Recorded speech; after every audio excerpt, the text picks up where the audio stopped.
Majesty, welcome to Battlegrounds. What an honor it is to host you, and I know our audience is going to love hearing your thoughts and your perspective. My dear friend, the honor is mine. I'm glad to see you again, and I'm glad to be here. Well, thank you. I thought we might just dive right into it because our time is limited and there's a lot to cover. You know, you're here in Washington, and of course, the Jordanian-U.S. relationship is a special relationship.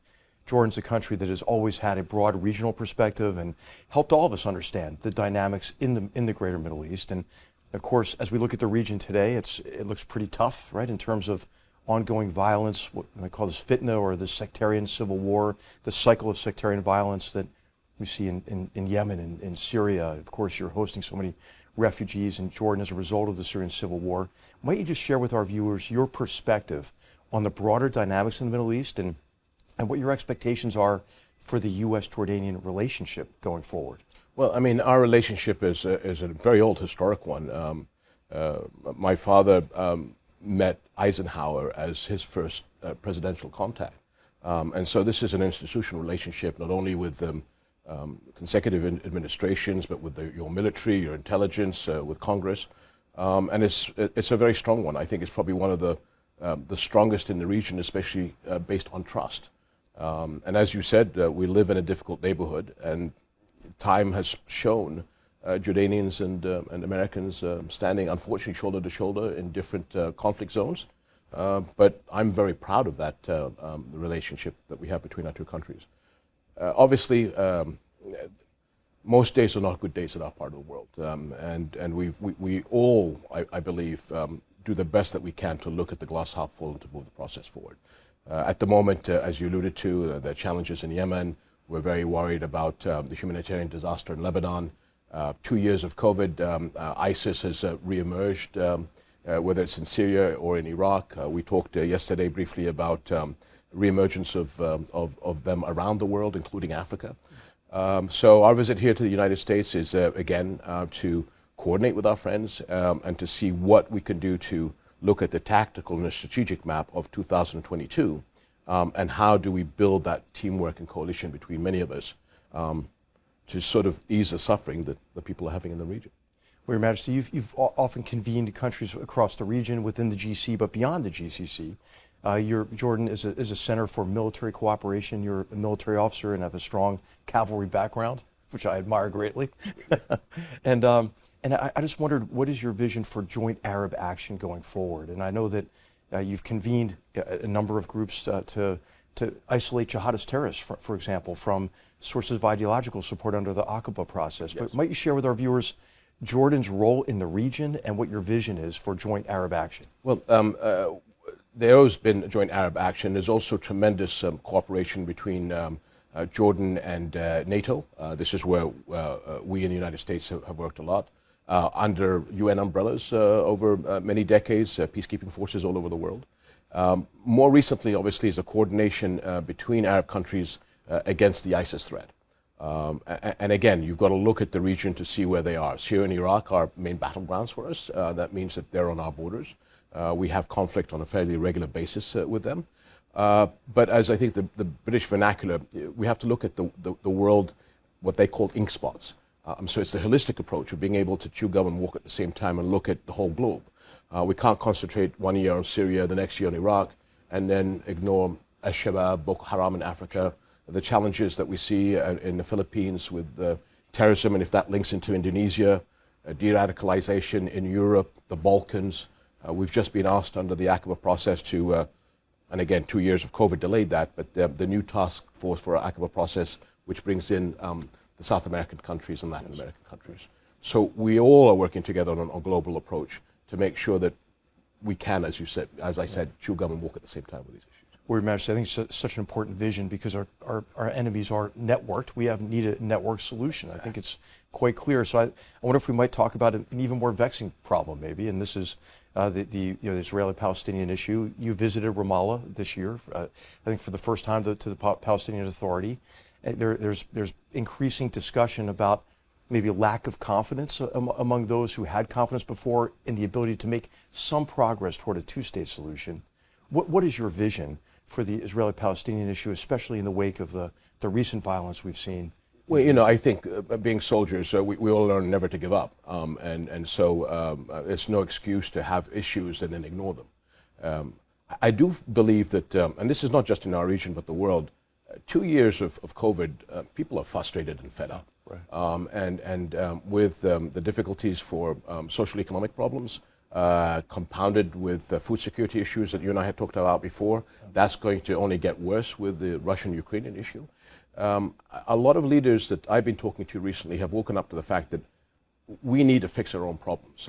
There is always the easy way out that, you know, the United States will come in and solve all our issues. And many of us have always said, you know, we need to do the heavy lifting on behalf of the United States, but, you know, talk the talk, unfortunately. What I see in the past several months is Arab leaders coming together and saying, how can we chart a new vision for our region? And it's not just the Arab Peninsula. We're also looking, obviously, at Iraq, which you have a lot of experience there. They are a vital part of the future of the Arab world. And how do we connect with the Iraqis? How do we solve, as you said, the Israeli-Palestinian issue? Because no matter what relations Arab countries have with Israel, if we don't solve the Palestinian issue, it's really 2 steps forward and 2 steps back, as far as I'm concerned. So we're all working, knowing that the last month was a difficult month. We had Ramadan, Passover, and Easter holidays.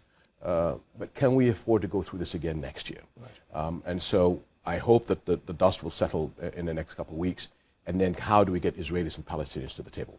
Not because of politics, but again because of dire social economic challenges coming out of COVID and compounded now with Ukraine and Russia.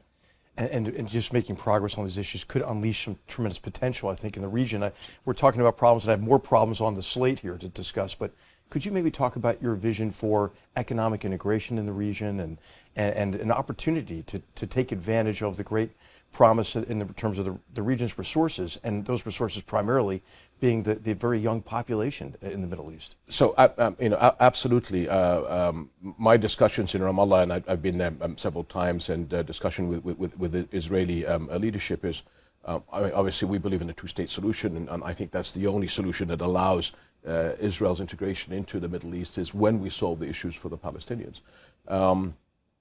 You know, food security, unemployment, poverty is an issue not just between Israelis and Palestinians and Jordan, but further afield. And if you look at Africa, the challenges that they're going to have, we all need to come together in these new resilience pacts to be able to help each other. And so I think the economy, I hope, overshadows political limitations. And how do we break barriers down? Everybody around the world, at the end of the day, the vast majority want a better life. Right. They want to be able to make sure that their families are secure and that they can move forward with hope. But it comes down to us as leaders providing that narrative to the people so that they can buy into it. You know, Your Majesty, one of the purposes of this program, this series, is to help people understand better how they can help build a better future. And when I think of you and Jordan has a positive vision for the future. There are others in the region who do not, and I would put the Iranians at the top of that list, and especially how Iran has continued to foment this cycle of sectarian conflict in a way that I think keeps the Arab world enmeshed in conflict and violence. From Yemen to Syria, you've borne the brunt of much of the Syrian civil war with the refugees that you're hosting in Jordan. What are your thoughts about how to approach the problem of Iran and the continued effort to export the revolution, to threaten Israel through proxy forces and to threaten others in the region? Mustafa al-Kadhimi, our friend, right, who was attacked in a drone attack several times.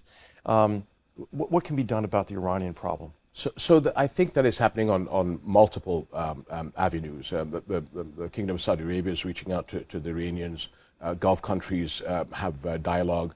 I'm not too sure how tactical or strategic from the Iranian point of view that is. Obviously, we want everybody to be part of a new Middle East and a move forward. But we do have security challenges. We're seeing border attacks on a regular basis, and we know who's behind that. One of the issues that we're studying at this point, whether people like to hear this or not, the presence of the Russians in the south, in Syria, was a source of calm because they were making sure that we could deconflict. And if you remember correctly, there was a deconfliction center between the United States and Russia in Jordan to make sure that more good days and bad days. That vacuum will be filled by the Iranians and their proxies. So unfortunately, we're looking at maybe an escalation of problems on our borders. Mm-hmm. So do the politics, the negotiations that are going on between Saudi Arabia, the Gulf countries, the United States, does that move Iran into a more positive light? I hope so. I'm not seeing it on the ground at the moment. Your Majesty, you mentioned Russia, and of course, I think some countries in the region have seen Russia as a way to hedge against the U.S. professed imminent disengagement from the region, right? We keep saying we're leaving the Middle East, and I think that has created a tendency on the part of maybe even Jordan, but certainly the Israelis, to hedge with the Russians. But of course, now with this brutal attack on Ukraine, it's tough to be sympathetic to the Russians, I think, from my perspective anyway. What are your thoughts broadly on how Russia's war against Ukraine, the renewed invasion of Ukraine, has affected the Middle East? Different countries will look at it in slightly different ways. I mean, from the Jordanian perspective, the Russians are on our border in Syria. And so that is part of our calculation. The Russians play a role in the quartet, the peace process between the Israelis and Palestinians. So they are active international players. And again, it'll be very interesting to see post-Ukraine, if we can put it that way, where the Russians are in Syria. They were, I think, the predominant force. I know that now that gap is being filled by the Iranians. That quite possibly will create more insecurities in the region, so that's something that we have to look at. You touched on a very important point where there is this feeling of America pivoting away from the Middle East. A lot of countries have trade relationships with Russia and China, as they do with many countries around the world. That's I think, pretty normal. But I think the military long-term alliance is always with the West. Do leaders feel that America is turning its back? That is a narrative that is out there. And I think you're talking about the Emiratis, the Saudis. So I think the Emiratis are being put unfairly into a box on that. Again, this is a nation that has spent 30 years in 6 campaigns fighting side by side with the United States. I mean, with great courage and distinction, with great courage and great capabilities in Afghanistan in particular. Exactly, and so I don't see that as an issue. But again, I think from an Emirati perspective, you've got to understand that this is a very capable, wealthy country that has investments all over the world. So sometimes I think they're thrown into a corner with a lack of understanding of that relationship. I know the leadership there. I know their long-term relationship with the West. And quite honestly, having been in Europe after the start of the war between Ukraine and Russia, I put it to you that we have a stronger Europe emerging and a stronger European-American relationship emerging. So if anybody thinks that you guys are out of it, you're back in the game big time, I think. And people have to understand that. And I think that's a positive thing on many of the issues that we have discussed. Your Majesty, of course, one of the big grievances for the Emiratis is the Houthi rebels and their connection to Iran and the U.S. decision not to designate the Houthis any longer as a terrorist organization. I think this bothers them. But I think the overall point, and I'd love for you to just expound on this, is that important competitions, global competitions, play out in the Middle East, which is one of the reasons it doesn't make sense to pivot away from a region and then, of course, maybe cede influence and strategic advantage to Russia and China as well. Could you maybe share some thoughts on how competitions with these maybe revanchist powers on the Eurasian landmass are playing out in the Middle East? Well, I mean, I think you see that competition globally. That's part of human nature. And I think part of the problem is that I've seen in my own little way over the past several decades, when people don't talk to each other, misunderstandings increase. So again, I remember going back to when we had a 24/7 deconfliction center in Jordan, sort of with our umbrella, but with Russians and Americans meeting on a regular basis to make sure that there's deconfliction in Syria. When you guys were talking, that was a good thing from my perspective, because a lot of misunderstandings were put to the side. Obviously, looking at the global issues now, I think there has to be a reset when things calm down. I think there's more of a European, to an extent, American history in our area than there is. The Russian history is somewhat newer from the Cold War. But I think when we look over centuries and maybe sort of more modern history, the channels of connectivity and culture are more Europe, Western-centric. Your Majesty, there is the skepticism these days about really any sustained American activities, even abroad, military or just other forms of engagement, and there seems to be sort of a new kind of almost isolationist sentiment, and the Middle East is usually the region most talked about. And I'd just like to give you the opportunity, if you wouldn't mind explaining to our viewers, why should Americans care about what's happening in the Middle East, and how can America play a productive role in building a better future for the people in the region, but also for people here in the United States? I mean, look, I think there's a realism of understanding that different countries have the right to have priorities. The United States, over the past couple of years, is looking at domestic issues. China was a subject we kept on hearing. I think the Russian-Ukrainian situation, again, brings a new focus. What I've said consistently to American presidents is that you could ignore the Middle East at your peril, because it'll come back and give you a swift kick up the backside if you're not careful. But as I see the new the desire to re-engage by Arab countries to solve the Israeli-Palestinian issue, to move the regional relationship better, part of it because of the challenges that Iran poses, I think this is the right time for America to engage in our part of the world. Having said that, as I said earlier, it is up to us to do the heavy lifting. And this maybe, I don't want to say laziness, but this America could do everything, and that's not fair. So you will see Jordan, Saudi Arabia, UAE, Iraq, Egypt, some of the other Gulf countries really coming together to try and chart a vision for people and have that coordination. And then we go to the United States and say, can you help push us across the finish line? Your Majesty, you've been really generous with your time. I'd like to just offer you for any concluding comments, anything you'd like to leave our viewers with. Not at all. I mean, I think, thank you very much for this opportunity. We're here in the United States to thank the administration, the Congress, and the American people for the tremendous support we've always gotten for the United States. Again, when you looked at our refugee challenges, we have 35% of our country is refugees. That's about 110 million people compared to the United States figures that came in a very short period of time. And if it wasn't for your support to our country to get us through that, I don't know where we'd be. And again, the tremendous relationship we have between our militaries. I mean, we're all very, very proud that Jordanians and Americans stand shoulder to shoulder, not just on our borders, but in many places around the world. And that's only going to continue, and something I'm very proud of.